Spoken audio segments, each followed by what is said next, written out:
انت متخيل؟ عصابة محترفة بتسرق ألماس المافيا الإيطالية بنفسها؟ دوني ونيك 2 نصابين تقال بيخلصوا عملية، وفجأة المافيا بتخطفهم وتقول لهم هاتوا الألماس يا ولاد التيت ولا الغطس في البحر يبقى أرحم. يوم ورا يوم نيك بيقول أنا هبطل يا دوني. دوني يقول له عيب كده يا صاحبي، خلينا نكمل السرقة اللي تحفز. وبالفعل يخططوا لأكبر سرقة بنك في أوروبا، كاميرات تمويه بدل فيها كاميرا 360 وبدلة بتسجل كل نفس.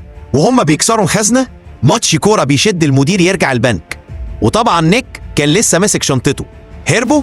أيوة، بس نيك وقع على نص ماسورة واتفضح. رجع تاني جوه البنك، ضرب حارس ونط على عربية في الشارع زي توم كروز. الهروب في مافيا، في خيانة، وفي عربيات بتطير من فوق الجبال. وفي الآخر نيك طلع شغال مخبر من الأول وخان دوني، بس المافيا أنقذته. دي مش سرقة، دي حرب عصابات في قلب أوروبا.